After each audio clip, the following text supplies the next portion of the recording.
Welcome back, everybody. This is Tommy Danielsen here, reporting from Northern California. Beautiful day today. I actually got 4 lemons of my lemon tree this morning, which is absolutely phenomenal for February.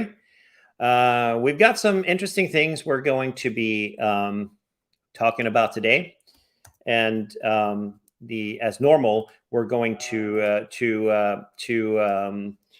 discuss what's going on in the miles and points world. A little bit of FTU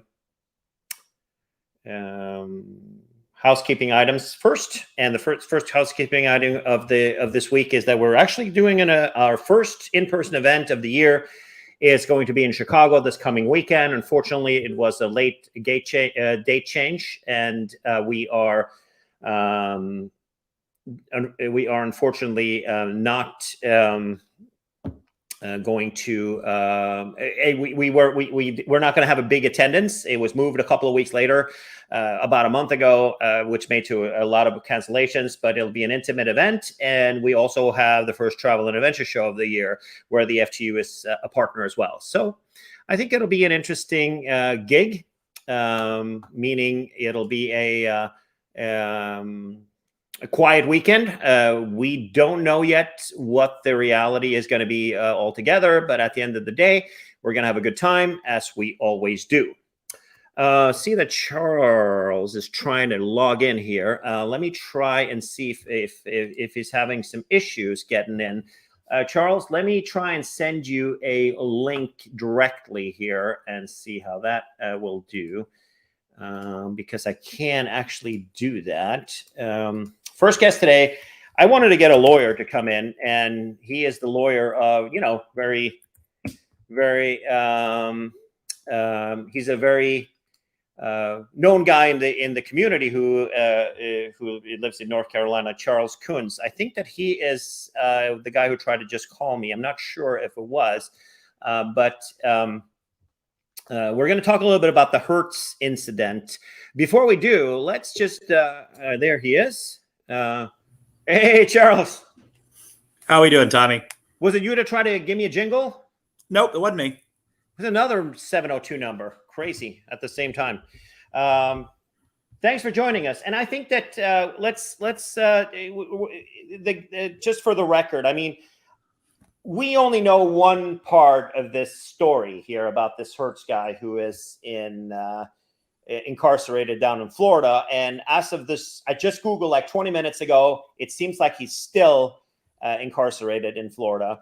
Well, this is what's called a governor's warrant. When there's a governor's warrant which asks for extradition, he will be held without bond for up for 30 days until the governor of Arizona decides to issue the warrant granting the extradition, or they let it lapse. Right. And I've had clients stuck in the situation before, and there's nothing you can do for them.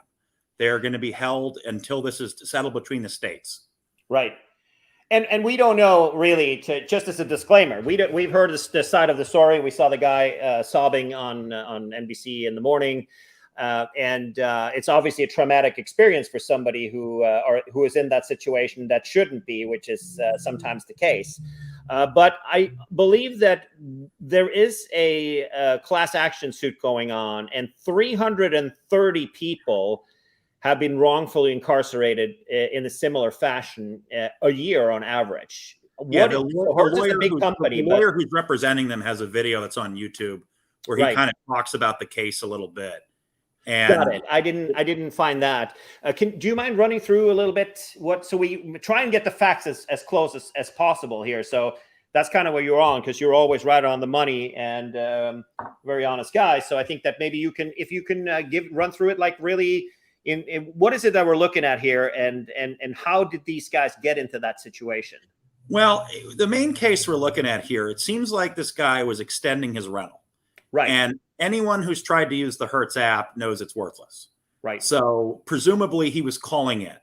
Mm-hmm. And it seems like something got lost in the shuffle, that either the right hand didn't know what the left hand was doing, where he called in and said he was extending and it didn't get put in the computer, or he said he was switching cars a lot. At some point down the line, if we believe what he was saying, Hertz thought he'd stolen the car when he hadn't. Right. And, when I was watching the video of the lawyer who's got the class action suit, the guy interviewing him said, I didn't know people steal rental cars. And the fact is, people do steal rental cars. I, spent 3 years working in the rental industry before I became a lawyer. I have a client recently who bought a stolen Hertz car and got caught. It is something that happens. And it does seem like in this case, Hertz dropped the ball. And things snowballed when they took out a police report saying the car was stolen. The car got repossessed, and then a grand jury indicted him. Right. Which means the prosecution in Arizona took evidence to the grand jury, who came back with a bill of indictment saying, we have enough to proceed on felony charges. And reading into it, it seems our renter in this case wasn't aware of this. Right. He did not attend a court date in Arizona. He hired local counsel, sent in some kind of notarized documents, presumably waiving his court appearance. And look, I don't like to blame the victim. I've spent 20 years on Flyer Talk. I know as soon as someone posts, hey, X happened to me, 30 people show up and say, well, why didn't you do Y?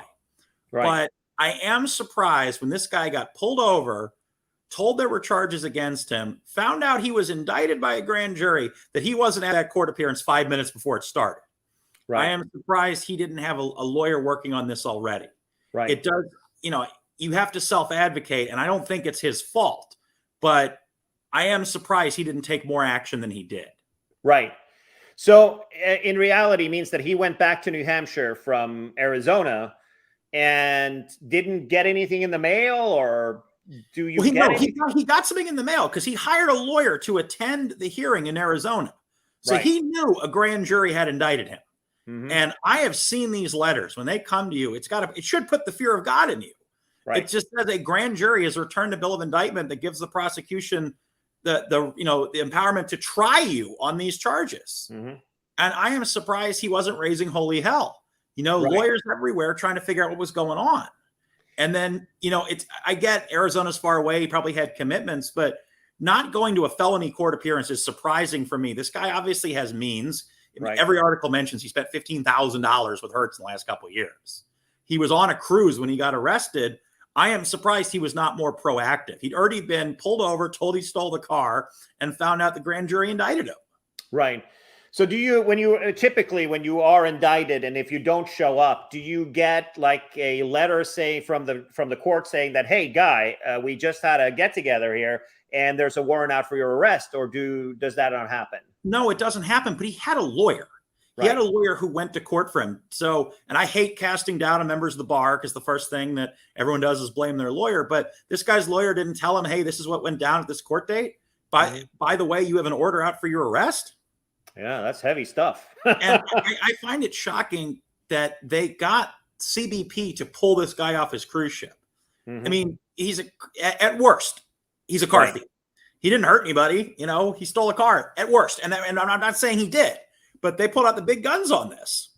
Yeah, I mean, at the end of the day, I can see him like crossing our border is kind of, I don't know how that works, and if you have an active warrant, and if it's a felony warrant, that it seems extreme. It's not like he killed somebody, but but if you have a felony warrant, I think that Customs and Border are going to stop you, right? It depends, but it seems like they actually didn't just stop him. They went on the ship and got him. That surprised me a little bit, to be honest. So it wasn't like his passport got flagged at the entry point. Right. They were looking for this guy. Right. So he missed his last day's breakfast there. That's the worst part, because but so 330 people a year from a renter company that has 800,000 cars. Still, this is kind of an inexcusable gig, right? I think that I agree. And the last couple of years, I can think of several occasions where I took a car to the airport, put the keys in the cup holder, and walked away. Never got a receipt. And sometimes they hit your email a couple of days later. Sometimes they don't.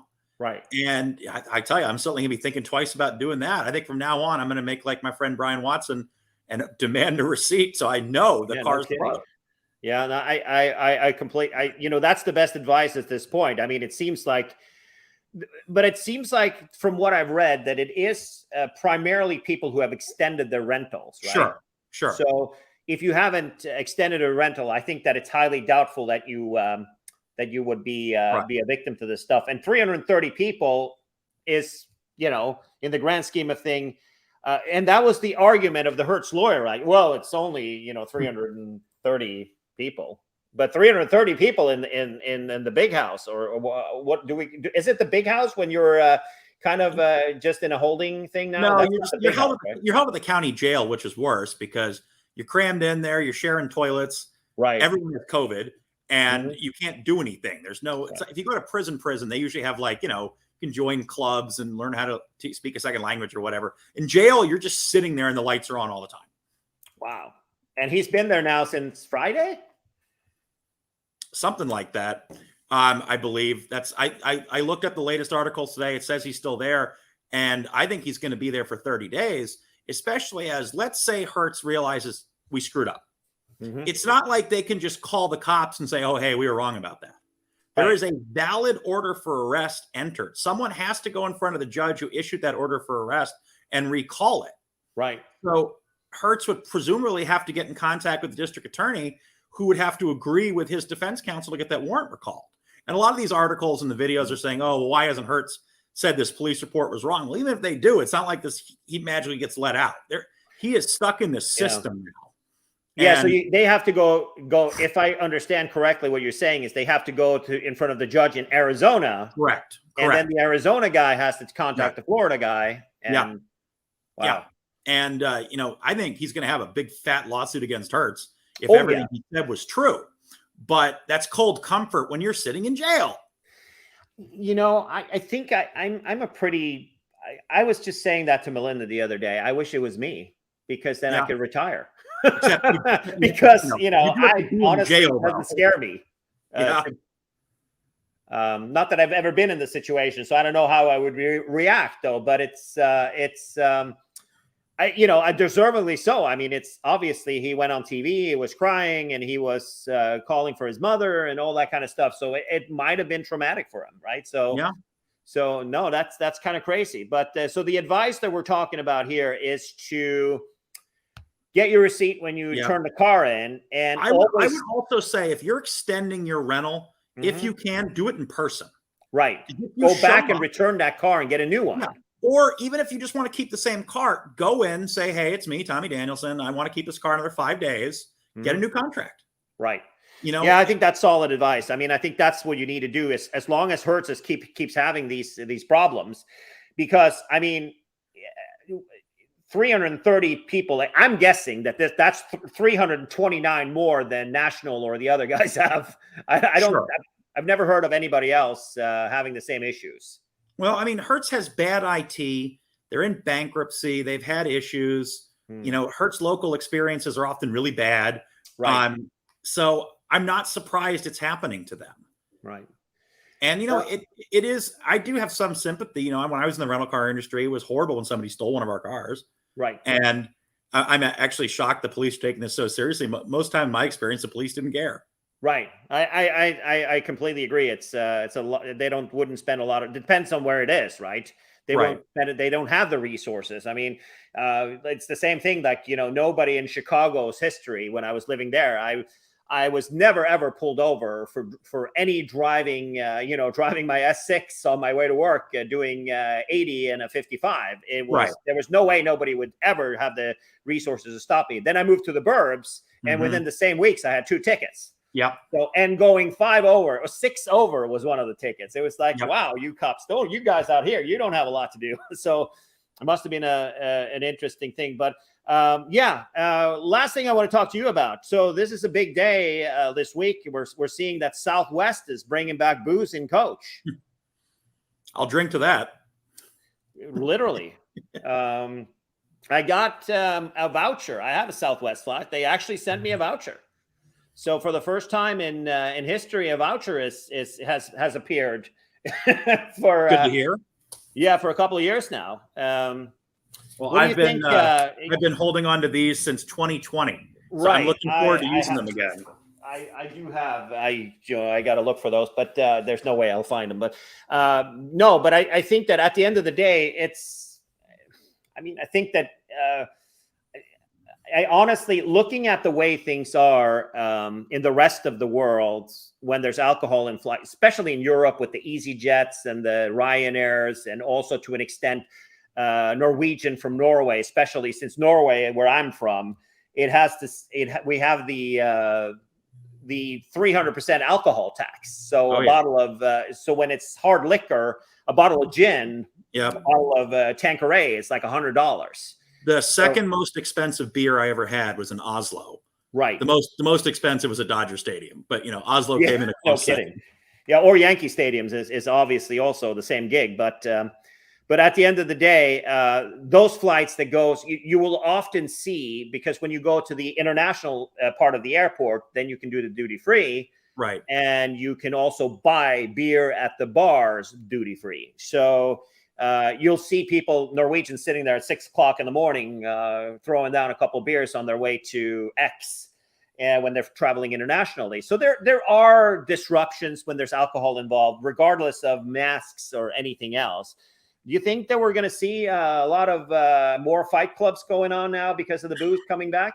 I think we're going to see more reports about it. I still feel that this has always been an issue, and it just tends to be reported more than it was, because it's news now and it gets picked up. But they can still cut you off. Southwest isn't really big on refills. You get your one cup, so they can give you your one cup and say that's it. You got your one drink. So I don't think it's going to change. I don't think it's going to make much of a difference. No, I think that we're also, like you said, that's exactly the fact. We're seeing now that there's some over-reporting and some excessive reporting from various areas. And, I understand. In the Cincinnati Enquirer about a week ago, that said that a large portion of the incidents the Cincinnati police was responding to were unfounded. That they'd be warned. We've had people fighting on the plane. They'd get there, they'd investigate, and it wasn't true. So I do think it's overreported. I think some people have been very quick. I was boarding a flight in Cedar Rapids last year onto a CRJ 900. The guy in front of me had a rollerboard, and the flight attendant said, "That's not going to fit." And the guy said, "It did on the flight up here." And the flight attendant said, "Do I need to get the captain involved?" And the guy was in no way belligerent. He wasn't drunk, and it turned out the bag fit. So, but there's this quick escalation, I think there's fault on both sides here, but I think crews are more likely to escalate things now. Yeah, I noticed that. I had a Delta flight to Minneapolis a few months back, and I noticed the guy who was walking through the cabin, the cabin lead or whatever Delta, the purser or whatever Delta calls it. He walked through the cabin like 3 or 4 times, looking over, making sure that everybody's mask was over their nose.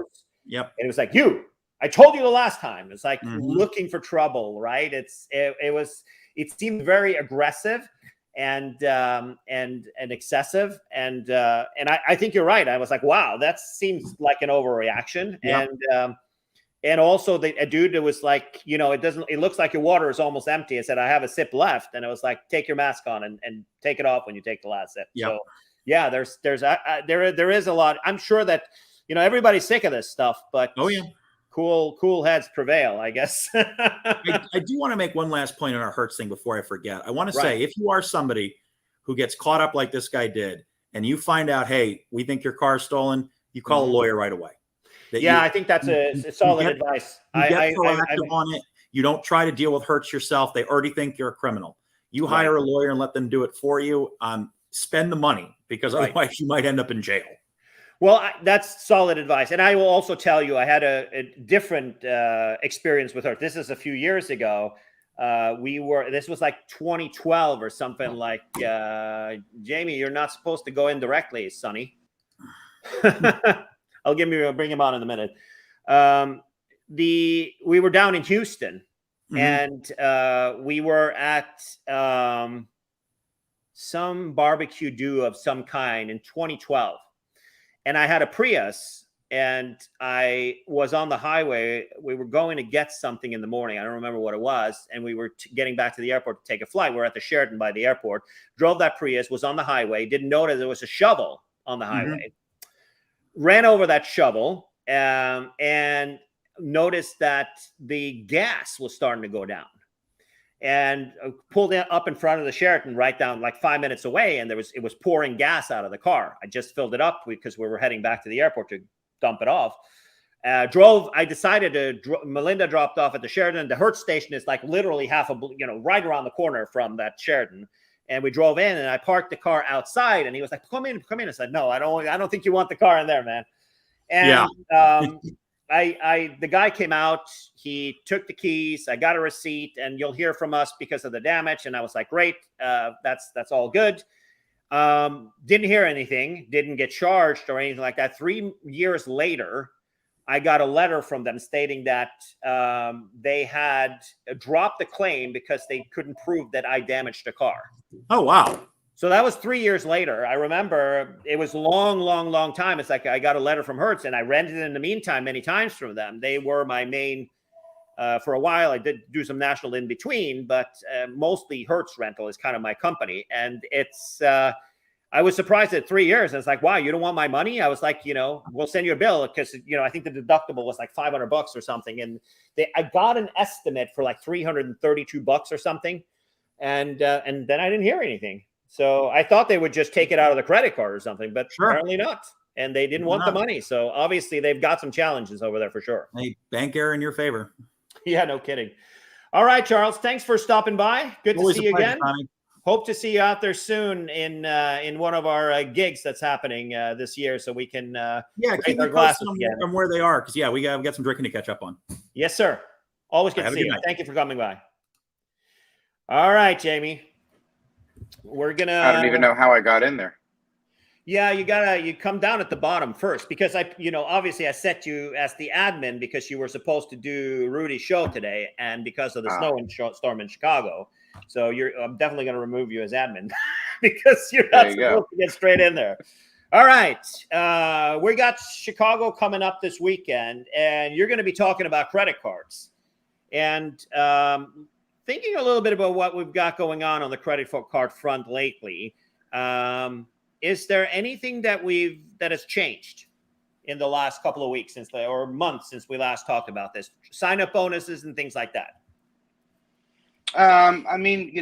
There's still quite a few good sign-up bonuses out there. I don't know that anything has really changed dramatically. I mean, there's new offers now on the Hilton Amex card for a free night.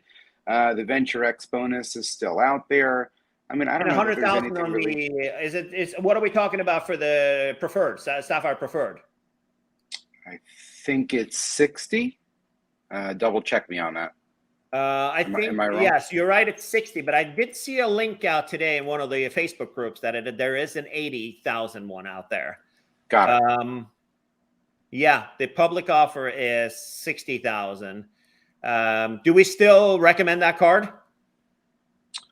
Honestly, no. I mean, I don't have the Chase preferred. I put everything now either airfare on the Platinum. Everyday spend is pretty much now going on the Venture X.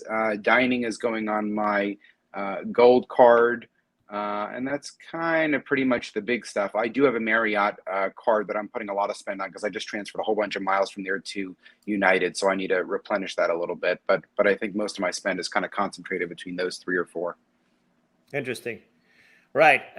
So the Sapphire, the Venture X is kind of the main gig here for a lot of people, huh? Yeah, that bonus that's been out since October, I think. So it's still 100,000. Yeah, the 100,000 sign up bonus, and then it's everyday spend is 2 points per dollar, right? Correct, 2 points per dollar. So basically, anything that doesn't have a category bonus, I'm essentially putting on there for the moment. Cool. All right, so let's talk a little bit about. We covered the Hyatt stuff earlier this week, and what do you think Marriott is going to do in when their changes? Usually Marriott comes on is it March 1st or March 3rd? Well, I don't know what date it is, but they've already come out with their basically dynamic award pricing, and supposedly for this year we're not going to see that much of a change. I think they said 97% would roughly stay between the peak and off-peak guidelines, but 3% was going to go outside of that. But I think the big hammer is going to drop in March of next year. So 2023 is when we're actually going to see, where the issues are. Right. So help me. So when is the revenue-based stuff happening? Is that this year or next year? Well, I mean, it is kicking in this year, but I guess for the time being, Marriott has promised that they're going to try to keep the ranges, roughly in line with where they are now to sort of soften the blow. But yes, theoretically, they're kicking in this year, but it's going to go kind of the floodgates are going to open in March of next year. Got it. Yeah. So I think that the excitement out there, I mean, so right now Marriott has a double stay credit. So you literally can qualify up to titanium for half of the amount of nights, which is very attractive, while Hyatt doesn't have anything of the sort just yet. But it doesn't seem like that there's that the excitement about Marriott is kind of flatlined. There's nothing exciting, and I'm looking at my own personal spend and my own personal bookings now that I'm hardcore back into travel. I now have noticed today I have 14 itineraries through March. So in the next 6 weeks, I'm going to be on 14 different airline itineraries, and so plus the Southwest ones, so 15 actually. And from a hotel perspective, I have one hotel night, which is Melinda burning her category whatever for her Marriott credit card. How do you feel? Is that the good temperature of the market, or?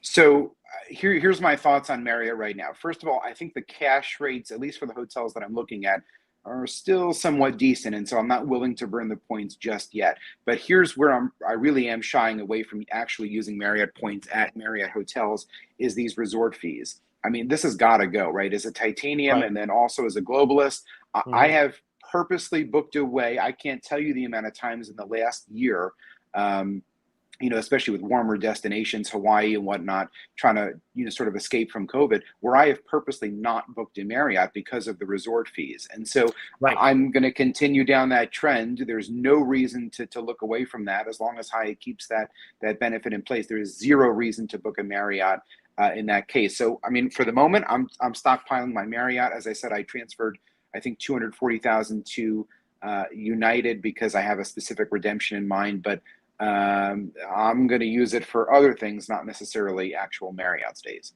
Right. No, I personally, I got the Hilton card, one of the Hilton cards, the middle one, the 95 a year or 85 a year, the one that's kind of like that, because it had a 180,000 point sign up bonus last year because of our event in Washington, D.C. at the Capitol Hilton. And I, stockpile that gave me, I had like 150, like an emergency stash that I had in there that I had there for years because, the gold level membership, Hilton Honors Gold, is included with your American Express Platinum card. So, which has always, up until their shenanigans recently, has had a good value. And now obviously domestic US, they're giving you $15 or whatever for 1/3 of a breakfast. Which is kind of annoying, but that's the score. But looking at what they're doing the same thing as Hyatt does. I booked a weekend in Myrtle Beach using points. A lot of back and forth. We were going to pay for it, and now something else booked up, so we paid off to use points. So now we're back on points. And for some reason, and I have no clue why, I got upgraded to Hilton Diamond with like 4 nights last year. And I didn't have to spend. I think you have to have $40,000. Yeah, you have to have $40,000 worth of spend. I put the event in DC on the card, and that was it. And it for just all of a sudden, my account was just upgraded. And as Diamond with Hilton, it's the same thing. On redemption stays, the resort fee of $35 at the place we're staying for both rooms has been waived, which for the 2 nights we're staying there is saving me $140 plus. So yeah, so out of the big guys, I mean, IHG, I don't know how they do it. I know Marshall and I are going to talk about IHG a little bit later when we're done in 2 minutes here. But, out of the 2 big, Hyatt and Hilton are both, when you are using your hard-earned points, don't let the hotel screw you over for, like the hotel we stayed at this weekend, the Hyatt Regency Sonoma Wine Country, the one, the Highway Hotel, the Highway to whatever. And they even had it there. So you have these hotels that absolutely it doesn't belong for an unskimmed pool, and it was what you got, and some really cheap Chardonnay that they were serving in the lobby for 30 minutes or something like that. So that the Marriott it's just been very quiet from them. They haven't really done anything. They haven't been out there. They haven't gotten, they haven't been engaging with their members, nor have they done anything that's innovative to earn somebody's business. And I got to tell you, for me, the focus right now is, if there's nothing else, if there's nothing else except Hyatt and Hilton. I'm putting Hilton in front of when I was in booking DC here for when we're going there next weekend. I checked the Hilton Honors website before I checked Marriott, and that's how I'm seeing it, because to me, I'm lifetime titanium, so I still get decent stuff, but I'm just not feeling it right now. No, and the thing is, and we kind of talked about this in one of the webinars last week, but there needs to be some consistency with the benefits, right? At least I walk into a Hyatt, right, I'm getting breakfast. If I walk into a Hilton, sure, I'm getting this $15 credit that everybody can debate over, but there's consistency to it, right? With Marriott, okay, am I at a Courtyard? Am I at a St. Regis? Am I at a Residence Inn, right? And it's $10 here, breakfast here, lounge access here, right? You need a PhD to interpret it. And so I think, before Marriott drops the shoe with the point redemptions over the next year, they've got to look at their elite program. They've got to look at their membership and to try to retain folks, because I'm booking away, and I know others are as well, just simply due to the confusion, right? What am I going to get here? Well, I know I'm getting a full breakfast at Hyatt. Why am I going to mess with it? I know somebody recently, they were given a $15 or $18 credit, I think it was, in Hawaii for breakfast, right? That doesn't get you more than a coffee and maybe a banana, when everything else on the menu is $30-$40, right? And so I'm going to book the thing that I know gets me what I need to help my stay, versus trying to play games with Marriott. Right. There's a decent article that Ethan Steinberg, who's going to be speaking at the FTU this weekend in Chicago, wrote for TPG a while back, where you have or let's bring that up. Not that I'm a big breakfast guy, but it's all about what's promised, right? That's kind of the point. Right. So they literally have, start with all the brands that they have. You start with the AC Hotels, which is not breakfast. It's $10, I think it is, that you get. See, I don't even remember. You don't get breakfast. Yeah. A loft is a welcome amenity. Autograph collection depends. What does that even mean? You're right. Right, exactly. That's the problem. And then the Courtyard is $10, right, per person. That's the voucher that you get. So, which usually covers a Starbucks and half a grape.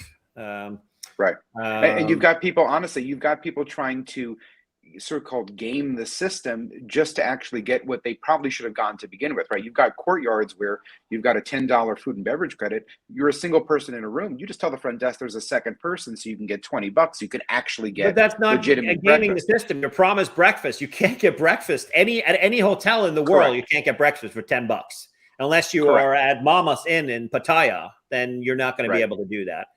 So here you go. Design Hotels, none. Edition, none. Element included for all guests. So that's like a Hyatt Place. Fairfield included for all guests. 4 points. You can choose it as an amenity. And that usually is access to the buffet when those are open. And then Gaylord, which is, I don't know what it is, $10, $15. Who knows? JW depends. I think that I've gotten full breakfast or something at the JWs, right? It depends on the hotel. I know a number of them have club lounges. So JW's been pretty consistent with breakfast in my book. Right. So we were in the last time I think we stayed together, when we were in LA for the show in 2019, we stayed there at the JW, and they had the club lounge, and we didn't get anywhere to sit in the morning. So I got kind of pissed off. So I went to the front desk and I said, hey, can we stand here and have breakfast, or do you want to send us to the restaurant? So I was going to bring a plate down to the front desk and stand there and eat, make a scene about it. Right. But they sent us to the restaurant. But that was like, an arm and a leg to get that to happen. Sure. And then you have the two, Le Meridien and Luxury Collection. Those are kind of the same. And Marriott's are the same as the JW. If there's a lounge, you get to get in there. Or if not, you get breakfast-ish. Moxie, it depends if they have food. Protea is like that's same as Starwood, so that's in Africa, South Africa only. Renaissance depends, so that's kind of the same thing. Some of them have club lounges. If not, you get a breakfast voucher. Residence Inns included for everybody. None for the Ritz-Carlton, and then Sheraton is. You see that all of the old Starwood hotels. You can get a gig. No, we're it's kind of it's not a good situation for sure. And we'll see what happens now if the whole value gets taken out of the whole thing. But next couple of weeks, and we'll talk about IHG with Marshall in a couple of minutes. Marshall, time to wake up from your nap, man. Okay, Jamie, have a good week. We'll see you tomorrow, and adios. We'll talk then. Giddy up. Thanks. Very good. Safe travels. Cheers. Bye. Marsh. Hey, easy now. Yeah, I wasn't napping. No, you work for the federal